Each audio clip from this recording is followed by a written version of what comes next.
yo creo que esa carta ya se jugó en algún momento. No creo que es el escenario de este momento para un nulo ideológico. Creo que debemos articular de mejor manera con un nulo ideológico sobre la agenda que estoy planteando, que estamos planteando no es posible, pero sí es posible elevar el debate y lógicamente tomar una postura. Vamos a ver, yo no quiero adelantar nada, que seguramente Claro. hay sectores también que sí me están diciendo, oiga, no tome postura ni por uno ni por otro. Vamos a analizar todos estos procesos, pero tengan en cuenta, eso sí, en mi posición y sobre mi riesgo, lo que está claro es que seguir tolerando el odio de uno, el odio de otro para garantizar a la derecha, eso ya basta.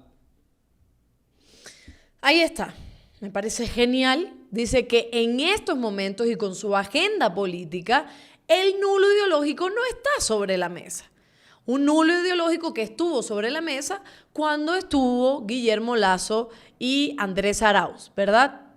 Un nulo ideológico que puede tener muchas críticas, que tuvo muchas críticas, yo fui parte de eso también, porque es como, a ver, señores, en un momento crucial, pero que también es parte de la democracia, que también la CONAIE, Pachacuti, el movimiento indígena tenía todo su derecho en decir nulo ideológico porque no comprendemos todavía. Si el correísmo nos va a dar, garantizar ciertas cosas, si Guillermo Lasso nos va a garantizar otras, vamos con el nulo ideológico, ¿ok? Listo. Yo sé la posición de ustedes y la posición mía es que, por supuesto, en este momento un nulo ideológico sería simplemente apelar a la tibieza y apelar, de hecho, a que continúe un dictador violento como el presidente candidato de cartón. ¿Ok? Estamos claros en eso, ¿verdad? Pero en su momento, por supuesto, el movimiento indígena tiene todo el derecho de decir si vota por uno, si vota por lo otro, si no vota, si de esto, si blanco, lo que sea. Porque es una organización. Es lo mismo que si la Revolución Ciudadana dice mañana, no, queremos votar así, no queremos votar así. Es una organización, es un movimiento, es un partido. Adentro hay muchas cosas que pasan, hay un buró y todo lo demás. Dicho esto, el Mashi pone el siguiente tuit. Leonidas nunca lo fue. Eso hizo presidente a Lasso en el 2021. Aprendamos de la historia. Cuando Leonidas dice, en este momento no está sobre la mesa el nulo ideológico, el Mashi le dice, Leonidas nunca lo fue. Como diciendo que efectivamente ese nulo ideológico, que fue muy grande, fue prácticamente el tercer partido, fue el que llevó a Lasso a Carondelet. Entonces, eso hizo presidente Lasso, aprendamos de la historia. Yo, siendo abogada del diablo, claro, entiendo el tuit, porque es lo que piensan muchísimas personas, que el nulo ideológico, y me incluyo, nunca debió ser también, digamos, puesto así sobre la mesa en un momento tan crucial en donde estaba Guillermo Lasso, que evidentemente vimos cuál iba a ser el resultado, cuando un candidato tan maravilloso como Andrés Arauz también estaba sobre la mesa. Pero nadie está diciendo que no tenían su derecho, pero también estoy como de acuerdo. Nunca era el sentido de un nulo ideológico cuando había que dejar tal vez tibiezas y ponerse en firme y llamar a las unidades y demás. Pero, gracias Guillo, sigo poniendo poco a poco para organizarme en las ideas. Pero lo que sucedió el año pasado con la unión de las izquierdas, señores, ni remotamente iba a pasar en el 2021. Entonces también voy a ponerme del otro lado de Leonidas Issa. En el 2021, después de Lenín Moreno, un octubre de 2019, una pandemia, de repente llega esta opción que era tal vez desconocida o que no se sabía de Andrés Arauz y un Guillermo Lasso que se sabía lo que era. Un banquero se sabe a leguas lo que es, ¿no? Pero claro, había muchas cosas que había que poner sobre la mesa. Y nunca se logró esa unidad de las izquierdas como se logró el año pasado. Entonces entiendo la capacidad que tuvieron también el movimiento indígena de organizarse y de decir, voy a un nulo ideológico porque no sabemos qué puede pasar. Sobre todo porque el movimiento indígena también durante muchos años ha sido tratado, doblegado, violentado, etcétera. Y cada vez que salen a las calles para reclamar algo que además le puede beneficiar a la población, pues empiezan a criminalizarlos también. Ustedes han visto y el resto es historia. ¿Ok? Entonces voy de lado y lado, ¿verdad? Listo, estamos hasta ahí. Creo que todo el mundo tenía su derecho. También el Mashi tiene todo su derecho de criticar y de decir, Nunca fue la opción del nulo ideológico. Me parece que también tiene todo su derecho. Porque es un presidente que ha estado sosteniendo el movimiento de la Revolución Ciudadana, sosteniendo incluso la oposición con el solo hecho de existir en Twitter. Sostiene a la oposición, a Diana Salazar, a todos estos odiadores, porque dependen de Rafael Correa. Lo decía Daniel Iboscus, no hay correísmo sin Rafael Correa, no hay Revolución Ciudadana sin Rafael Correa. Claro, muchos déjenlo descansar, ¿seguro? Porque todos dependen de eso. Daniel Noboa depende, todo este año ha dependido Daniel Noboa de Rafael Correa. Todo este año y los 2 años de Guillermo Lasso e incluso los 4 años de Lenín Moreno dependieron de Rafael Correa. Dependieron de armar un lofer, dependieron de perseguirlo, dependieron de perseguir a los que estaban en la Revolución Ciudadana. Si no, díganme, ¿qué hubiera salido? ¿Daniel Noboa hubiera salido? Hubiera sido otra la historia. Entonces, claro, no vengan con la misma cantaleta de que no escriba, que no sé qué, que no diga nada. Señores, ¿seguro? Porque es el que ha sostenido realmente la Revolución Ciudadana, la oposición, y lo que ahora ha pasado también tiene mucho que ver con el ajuste, con la coordinación y con la representación que tiene un Rafael Correa. Tengo más que decir, voy para allá en orden. ¿Qué le responde Leonidas Issa? Leonidas Issa le dice al Mashi, estamos en 2025, no en 2015. La historia es un proceso dialéctico. No sé lo de 2015, ¿a qué se refirió? Porque el otro estaba poniendo lo de 2021. No estoy segura, en algún momento se lo podremos preguntar a Leonidas. ¿Quiere hablar de historia? Bien. ¿Se ha preguntado por qué el nulo ideológico? Recordemos las agresiones a los territorios indígenas y campesinos en el Ecuador que favorecieron incluso al Grupo Novis. ¿Y quién fue responsable de dejar a Moreno en la presidencia? ¿Quiere más historia? No dude que puedo recordárselo. Cuando la arrogancia nubla el entendimiento del momento histórico para enfrentar a la derecha que amenaza la democracia, la economía y la vida de los ecuatorianos, jamás habrá espacio para una verdadera autocrítica que permita encontrar soluciones para el país. Y me parece bien. Me parece que se recuerde la historia, porque, repito, hay muchas cosas en las cuales tomar responsabilidad y hay otras en las que hay que corregirlas. Y entendemos, señores, más que nada, ahora se lo entiende. Solo que me pasa una cosita con este tweet, que cuando dice, recuerde quién fue responsable de dejar a Moreno en la presidencia. Y ahí considero que es un error también, porque no entendemos qué es lo que pasa dentro de un partido. Pero los que votamos por Lenín Moreno no sabíamos que iba a ser un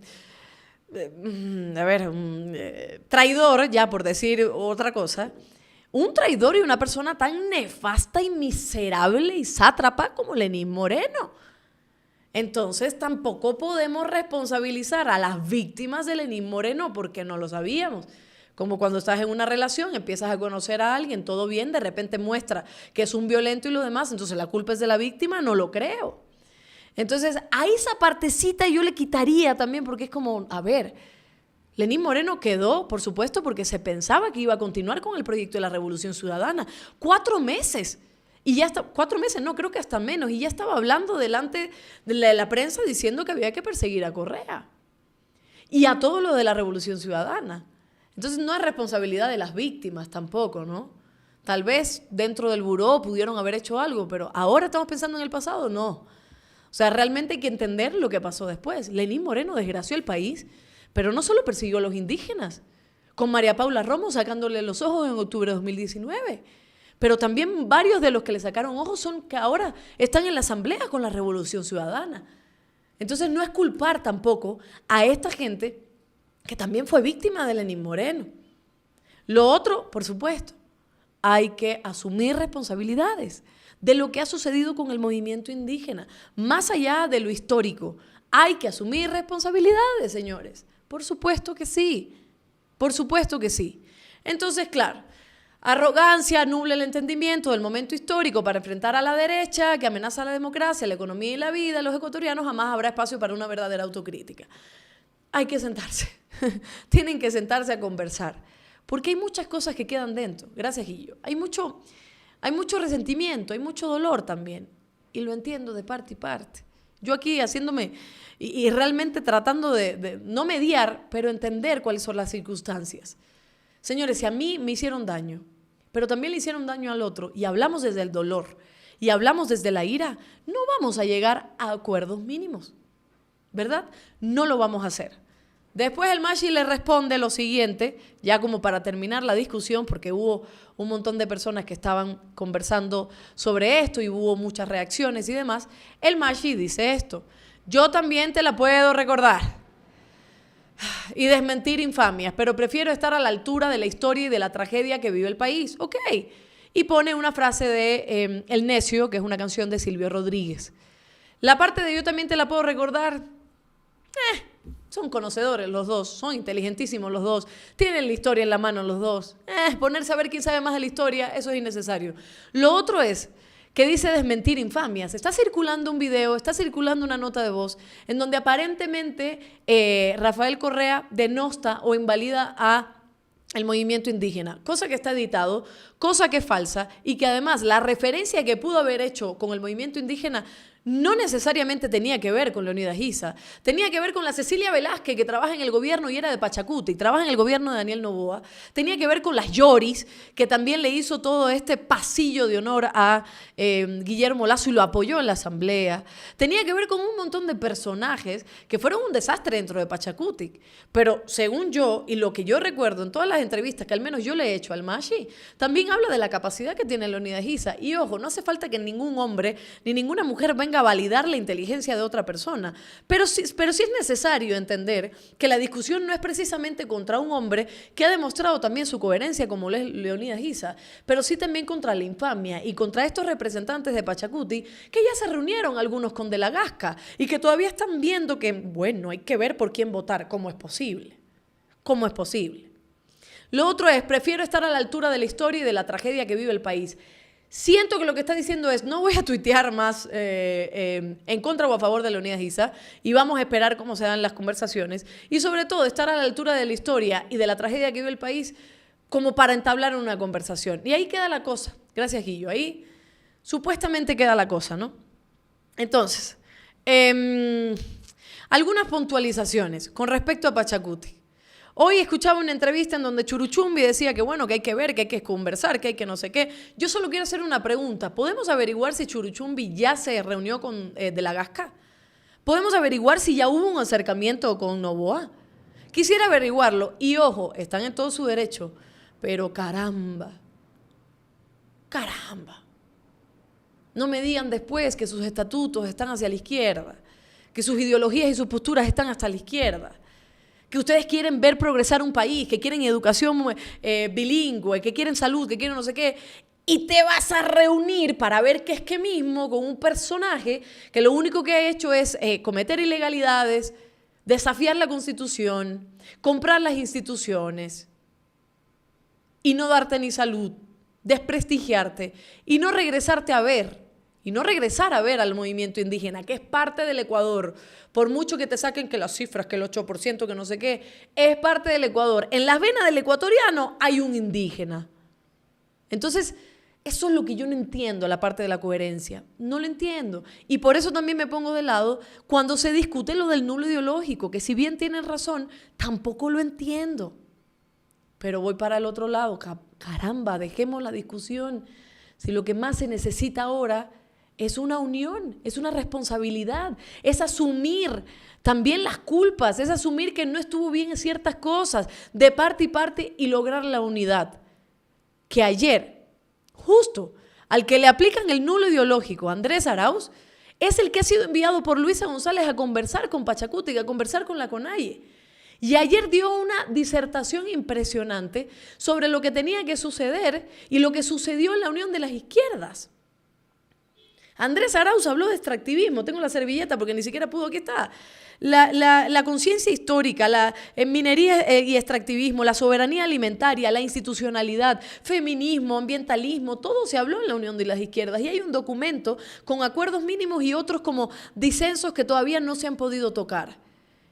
Y eso fue enviado de Luisa González. Andrés Arauz, siéntate en la mesa a conversar. ¿Ok? Dicho esto, me parece que es importante también analizar algo. Que he visto algunos comentarios, algunos analistas que mencionan que efectivamente que Luisa González es la que tiene la oportunidad ahora de lograr la unión de las izquierdas.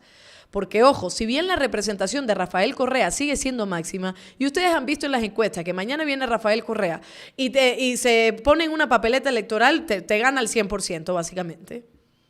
Si bien Rafael Correa nunca, o sea, no hay cómo dejar de hablar de él, y además me parecería incoherente y muy feo dejar de hablar de él.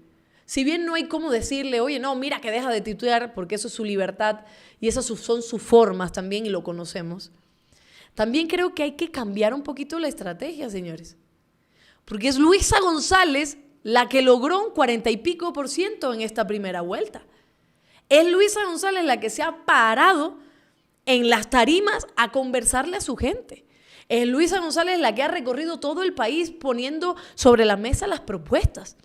Es Luisa González la que dijo, yo sí apoyo la unión de las izquierdas, a pesar de que el Machi decía que prefiere hablar con una derecha coherente, que no sé qué, que con esta izquierda. Porque dentro de la izquierda está la izquierda del ojo por ojo, como decía José Molina del Partido Socialista. Está la izquierda del MPD, ahora Unidad Popular, que ustedes saben lo que la historia de ha determinado con esta gente. Y yo lo entiendo. Yo soy una mujer de izquierda, yo entiendo esto. Y además me problematiza mucho el saber que hay una sola derecha, que lo único que está proponiendo es destruir la patria, pero hay 3.500 izquierdas que no se ponen de acuerdo. Pero así es, ¿ok? Pero no podemos olvidarnos de eso. Pero es Luisa la que se unió. Es Luisa la que le dijo a Andrés Arauz, vaya y ponga ahí. Es Luisa la que cuando le entrevistaron y le dijeron sobre los votos de Andrea González, se paró delante de Jacqueline Rodas y le dijo, se gobierna para todos. Porque hubo una unión de las izquierdas y ahí tenemos un documento y hay que respetarlo. Es Luisa la que va a ser presidenta de Ecuador.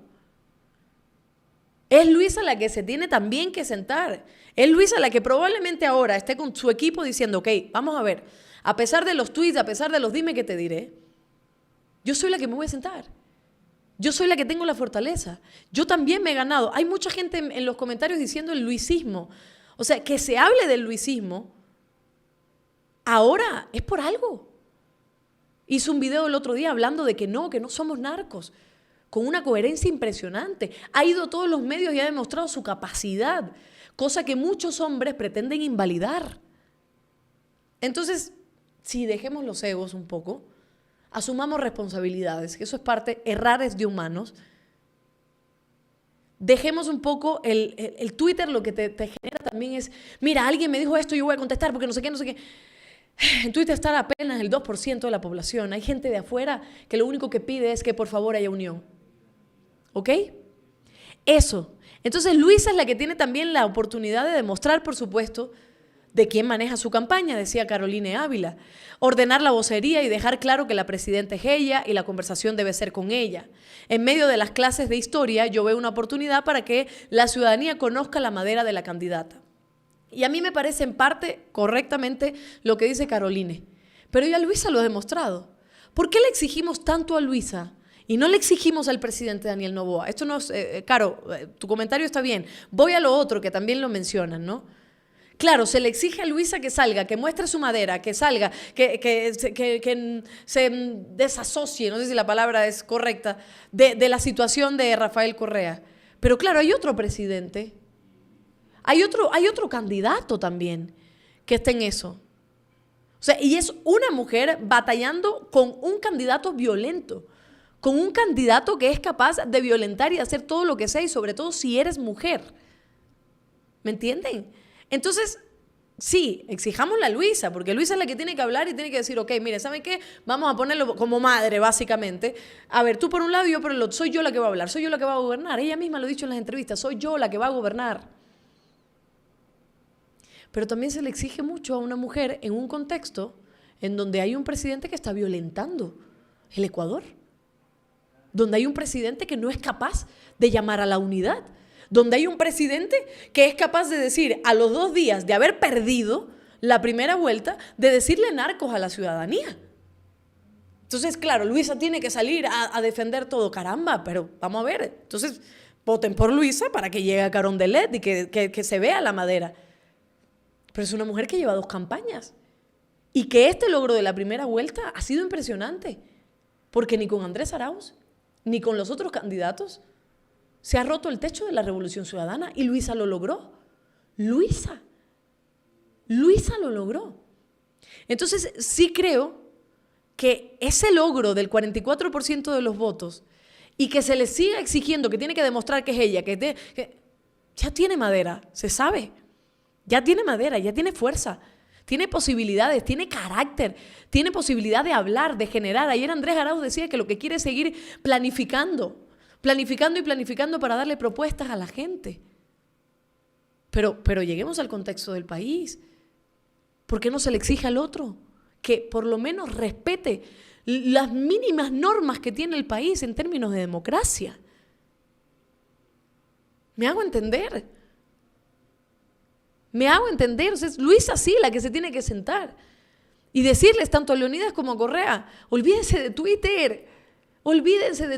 Lo único que da Twitter son titulares como fake news, titulares en El Universo, en Teleamazonas, disputa, que si te peleas, que si no sé qué, por gusto, porque en este momento hay casi la mitad de la población diciendo: por Dios santo, que haya una unión, porque queremos eso, porque el votante de Leonidas Giza vota por Leonidas Giza porque ve una alternativa también, pero es un militante también de izquierda. A ellos se les debe respeto. A ellos que en este momento están diciendo: caramba, no puedo votar por Daniel Noboa, porque no comulgo con esto, porque me siento amenazado. Pero ¿y ahora qué hago con Luisa si hay una disputa con Leonidas? ¿Me entienden? Hay que pensar en el electorado, hay que pensar en los votantes, hay que pensar en la militancia. ¿Me entienden? Y sobre todo tener en cuenta una cosa: el 5% total de los votos de Leonidas Giza no va a ir para Luisa González, porque la CONAIE tiene una organización. Y el mismo Leonidas ha dicho que dentro de la CONAIE le han dicho hasta cosas.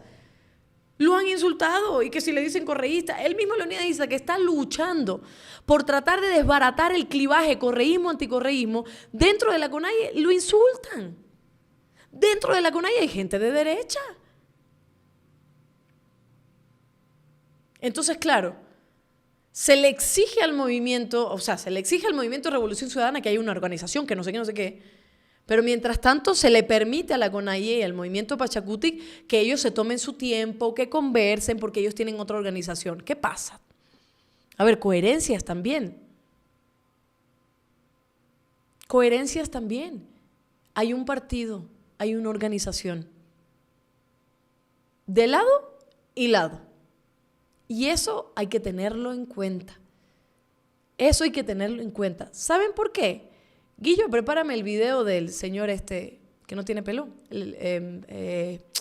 Castillo, que llegó a la asamblea.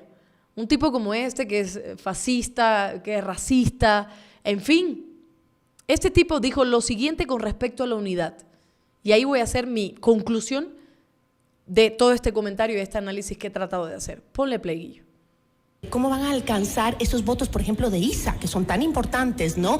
Y que obviamente a usted personalmente le va a ser más difícil porque usted se ha peleado con ISA. Usted... Sí, y le he denunciado y he pedido que le metan preso y Exacto. me he opuesto a las amnistías. Ahora tendremos que llegar a convencer a la gente que no creyó en nuestra propuesta, y sobre todo que mucha gente que se vio afectada en los paros del 2019, en el paro del 2022, que cerraron negocios, que sus hijos no iban a la escuela, que vieron sus casas incendiadas, que vieron canales de televisión quemados, que no podían salir a trabajar porque los manifestantes les reventaban las llantas porque salían a trabajar, entiendan que no podemos seguir en manos de alguien que ha hecho su carrera política en función del caos y del crimen, porque es criminal. Entonces, hacer ese tipo de creyendo cosas. que Isa debería estar preso?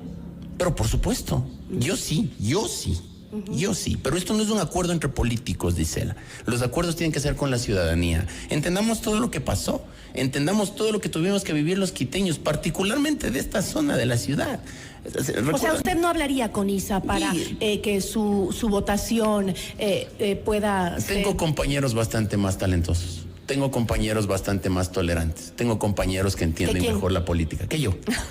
Yo soy un cavernícola en ese tipo de cosas. A mí me duele mucho lo que pasa con mi ciudad. ¿Usted cree que vale la pena ser tan extremista cuando ya estamos tan polarizados? A la hora de defender a mi ciudad yo voy a ser extremista, Gisela.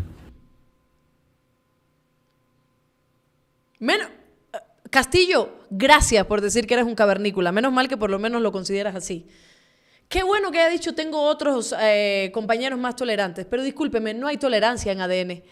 No hay tolerancia cuando lo que le haces a la vicepresidenta va a desviolentarla hasta el final. No hay tolerancia cuando lo que haces es cometer ilegalidades y respetar las normas y no respetar la Constitución. No hay tolerancia cuando lo que haces es comprar las instituciones, comprar el CNE, comprar el TCE, comprar incluso hasta la Corte. No hay tolerancia cuando lo que haces es perseguir a miembros de otros partidos. No, no son tolerantes, no hay ningunos otros más tolerantes.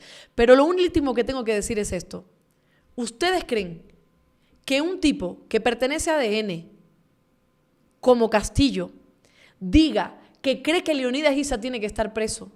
¿Ustedes creen que Pachacutic debería estar todavía pensando a quién apoya? ¿Ustedes creen que Pachacutic debería estar conversando con De la Gasca cuando hay un asambleísta electo de ADN diciendo que Leonidas Issa tiene que estar preso? Y que mañana llegan a la asamblea y compran a un montón de gente y capaz si le meten preso y lo persiguen a Leonidas Issa como lo han perseguido durante años. ¿Ustedes creen? Y les digo a los de Pachacutic, no es directamente contra la CONAIE ni nada, ni Leonidas Issa. Ustedes saben cuál es mi posición. Pero caramba, Pachacutic, también hay que aprender y esa es parte de la historia. Y no hablo del nulo ideológico, hablo de lo que hicieron con Guillermo Lasso. Hablo de también cómo apoyaron muchos a Lenín Moreno. Hablo cómo ahora Ecuavisa está entrevistando a una señora que pedía ministerios y que ahora la tienen trabajando en el gobierno. Señores de Pachacutic, te quieren meter preso a Leonidas Issa, el que ha depurado el partido, el que ha sido un presidente que, como dice Andrés Arauz, hasta el presidente de la CONAIE, como dice Andrés Arauz, que hasta tomó licencia, él, que era una cosa que capaz y ni siquiera tenía que hacer, tomó licencia para poder hacer campaña y no ser presidente en ese momento de la CONAIE. Un tipo honesto. Un tipo que puso ahí su cuerpo también en octubre de 2019 y movilizó, porque los que tienen capacidad de movilizar es la CONAIE. Por mucho que critiquemos después cómo se sentaron en la mesa y qué pasó y Lenín Moreno los engañó y todo esto. Pero Pachacutic, te quieren meter preso a un hombre que les ha dado otra vez dignidad y que le ha dicho al pueblo, confíen en mí. Yo he depurado, saqué a la Cecilia Velázquez, saqué a Guadalupe Llori, saqué a los otros, confíen en mí. Y ustedes van a pretender que tienen que conversar con José de la Gasca porque, bueno, no sabemos por quién votar. Caramba, ¿y la coherencia dónde queda? Por eso les digo, Twitter es dañino. Salgan de Twitter. La conversación no puede quedarse en que sí, yo sé más de historia que tú y lo otro. No, salgan de Twitter. Tanto Leonidas, la CONAIE, Revolución Ciudadana y Rafael Correa. Salgan de Twitter. Por ahí no es. La gente está desesperada. La gente está desesperada. Y ojo, ¿con quién tiene que hablar Luisa González? ¿Con quién tiene que hablar Leonidas Issa? Es con Luisa González.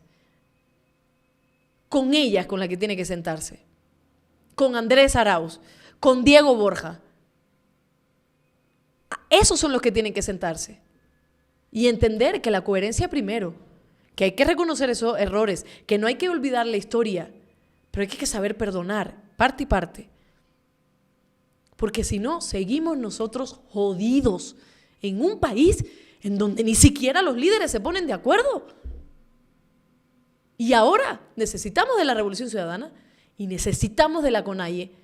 A ver, repito, necesitamos de Luisa González y necesitamos de Leonidas Issa. Y de la gente que realmente quiere hacer un cambio. Ese es el resumen que tengo que darles, básicamente de todo lo que ha pasado. Trataré de leer los comentarios, ojalá estén de acuerdo, si no, no pasa nada, lo podemos seguir debatiendo.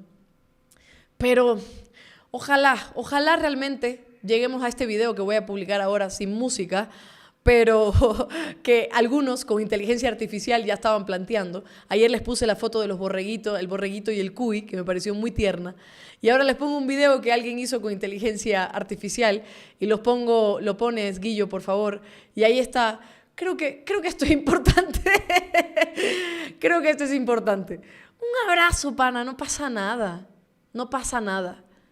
Pero más allá de eso, eso no va a lograr. Esto no va a lograr que Ecuador cambie. Lo que va a lograr que Ecuador cambie es que se sienten en una mesa Luisa González, Leonidas Issa. Gracias. Luisa González, Leonidas Issa, para poner en un documento lo que tiene que venir. No se trata de yo te doy mi ministerio, yo te doy esto. Se trata de la gente. Se trata de las comunidades indígenas, se trata del agro, se trata de la gente que vive en la ruralidad, se trata de Galápagos que no la vendan, se trata del Guayas que está desesperado porque tiene demasiada violencia y delincuencia, se trata de la sierra que también está siendo abandonada, se trata de la gente, se trata de volver a no tener odio, de eso se trata. ¿Sí?